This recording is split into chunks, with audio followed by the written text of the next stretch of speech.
Ladies and gentlemen, boys and girls, welcome. All jokes, I'm fucking shit at this. And we're joined by this fucking ugly cunt. Doesn't like showing his face.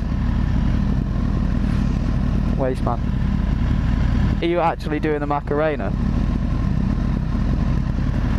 I wish I could dance like you. Ah!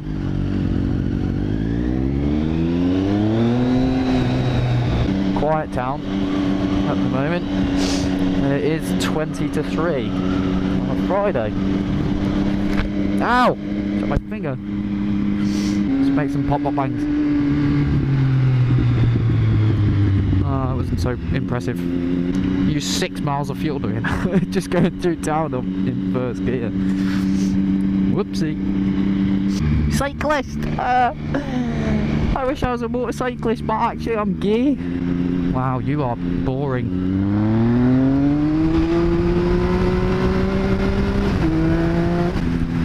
Gay! I don't know what to think of the whole stance thing on cars, to be truthfully honest.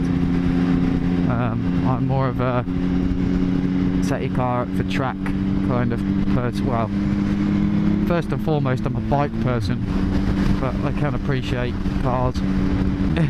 Take, for instance, the MX-5. You know, the MX-5 gets a lot of hate, but if you actually put some time and effort into it and a bit of cash, you can actually create a very, very, very good and somewhat cheap track car. You know, it's got a 1.8 naturally aspirated engine, fantastic, no lag. You know, top response from a naturally aspirated engine. A little bit of a tuning.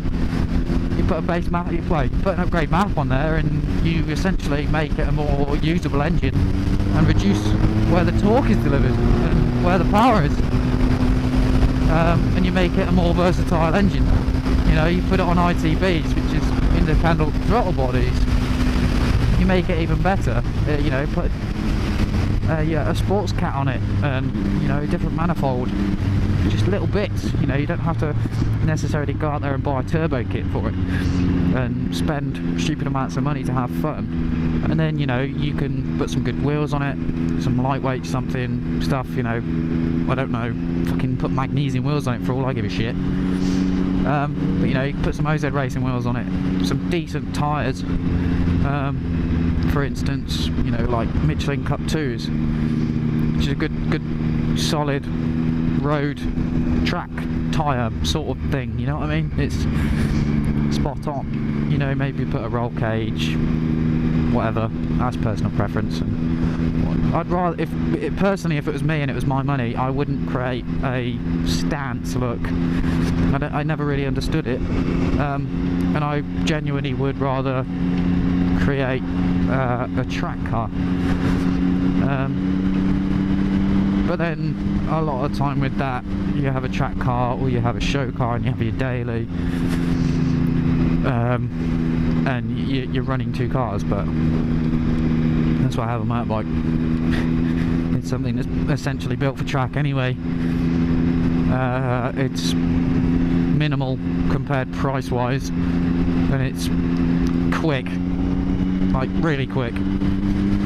I don't think there's a single car on the market that you can buy that's, you know, 1000cc bike quick, like sporty sort of thing. There is nothing on the market that you can buy for the same price. Fact. You know, you tell me what car you can buy for 8 grand that does fucking 0 to 60 in like 2 seconds. Point proven, maybe?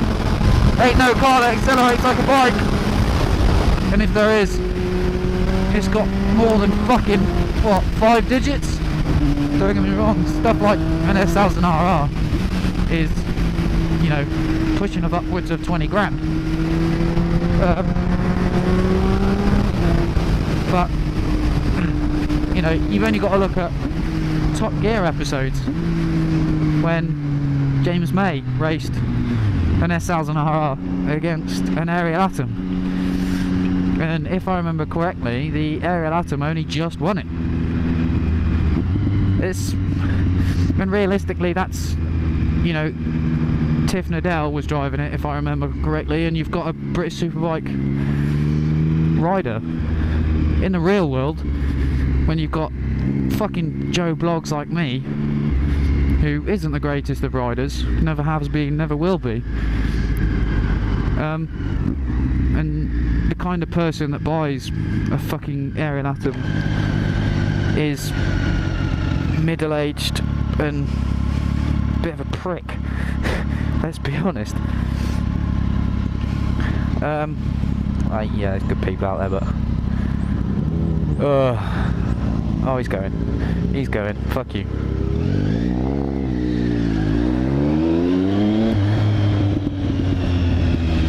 But yeah, anyway, my point's proven. Well, it's not proven, but I've said my piece. Now, see you later. Bye.